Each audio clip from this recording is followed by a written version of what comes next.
G'day, and welcome to Crob and Bish's Hollywood Pajama Party wrap-up. And boy, have we got a packed show. But Bish. today... Bish, wake up.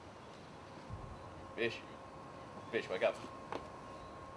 G'day, and welcome to the complete Barry's Guide to Low-Budget Film. Damn it! Pool party hosting dream job? Pajama, but yeah. One day. Hopefully, well, we're not still too old to enjoy it. G'day, I'm Bish, and he's Crob. Welcome to episode 7, Development. Yeah, development is another one of those murky areas. In fact, there's some fantastic repartee on the matter in The West Wing Season 1, Episode 16, 20 Hours in LA, when both CJ and Sam get offered development jobs by studio execs, but neither one can work out what they want them to do 9 to 5. Yeah, film development is technically a dilute solution of acetic acid or white vinegar used to develop film. Yeah, but according to Screen Australia, in fact, quoting from their website, project development funding is designed to ensure that projects achieve their potential and are as strong as possible when competing for production finance. So the first main area is script development, and if you get development funding, the first thing they want you to do is change your script.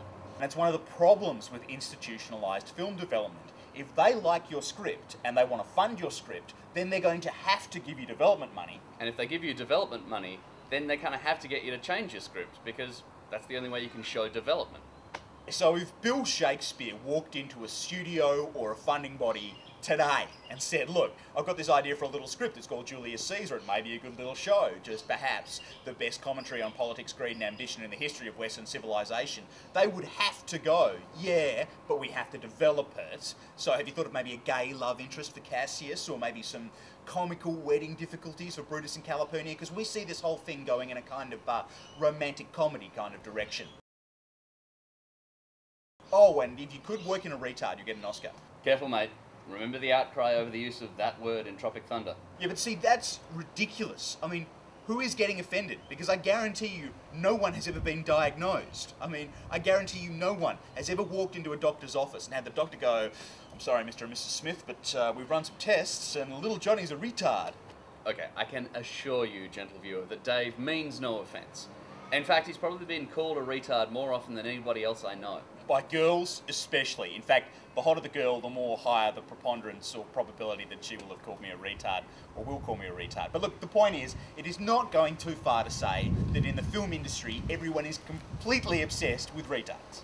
Okay, well, let's maybe just say there seems to be a propensity towards characters who are possibly slightly eccentric. Yeah, I'll go with that. Development is not just confined to the script. People also talk about developing the project. Yeah, or developing the package.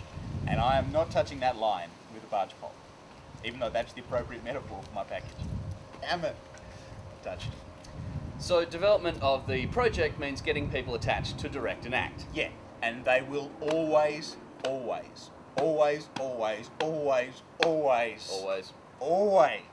push you to get a name. Now, why it is that people only want to see people that they've seen before in movies is a whole nother cultural, psychological phenomenon, you know. But the point is, we all do it. In fact, in my case, both Departed and Sleepers, I was sold on the cast list alone. In fact, I think the trailer for Sleepers was pretty much just the cast list. It was just Dustin Hoffman, Brad Pitt, Robert De Niro, Jason Patrick. I quite like him, although without the K, it's Patrice.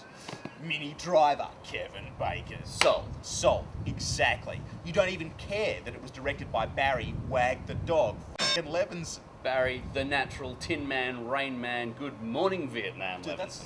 that's like a haiku. No, it just rhymes. Yeah. But the point is, hardly anybody goes to the movies for the director and nobody goes for the f***ing writer. Joss Whedon, perhaps. Yeah, Joss Whedon maybe, but the guy's a f***ing genius. But the point is, when you think about distribution, think about what you would be thinking about when you choose what movie to watch. And have you ever gone to a movie because of the writer? And my writers, brothers and sisters, you know, I know it's hard, and peace and respect, and we all know we're the best in the sack. And seriously, we are. Like, you know, think about it. Somebody who is both creative enough and organised enough to write a film script, you know, like an organised, artistic person, we're dynamite. But the point is, in fact, Edward Bulwer Lytton, the quote, "The pen is mightier than the sword," he was actually misquoted. He was actually saying that the writer's penis is... Anyway, the point is, who is Edward Bulwer Lytton? Who cares? He's a f***ing writer. let's take an example. Consider this hypothetical cast list.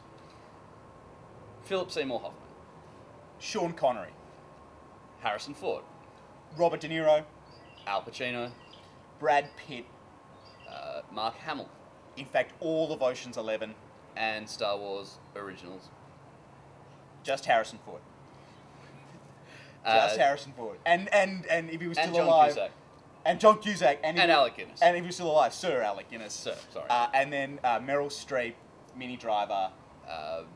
Keira Knightley. Yeah. Dude, Keira? Really? Well, she's a washing board with a face, but she works for me. No, like she can hear this. I'm gonna got this again. One day Keira can fucking listen to me delusional. Yes. Hi, Keira. Since you're watching, we really appreciate knows- that. And just in case Jeremy Clarkson's watching, I stole that line about the washing board from him. And for good measure, Christian Bale. And Johnny Drama. There you go. Sold. And that movie would make $1 trillion. You'd have to pay them a couple of $billion, but the movie would make $1 trillion. You could not make a turd big enough to keep people away from seeing that cast. Having said that, on a Barry-style budget, there is no way you or us are going to get a star name. Yeah, you're never going to get a star. Never in a million years. But it's okay, and at least you know now. Basically, if you make something without at least somebody that some people know, you're never going to get distribution unless the film is incredible. It makes it harder, but that's just the way it goes. But since you've come this far with us in this guide to low-budget filmmaking, you obviously have the passion to create something incredible with nobody. So kudos to you. And finally, film development can refer to the development of a budget and a schedule, both of which we'll cover in a later episode. Website coming soon. As soon as we get the f***ing logo. You can't rush hard. Yeah, whatever. Tell your friends about the show. So, yeah. Oh, and by the way, congratulations on becoming a finalist in the, what's it called? The Cinema City International Film Festival Screenplay Competition. Yeah, that's the one. Yeah, and you know what this means? Woo! Yeah! Consider this cast. John Cusack. You put him first. You put Cusack first. Robert De Niro. Development is not just confined to the script. People also I was speaking my nose, sorry.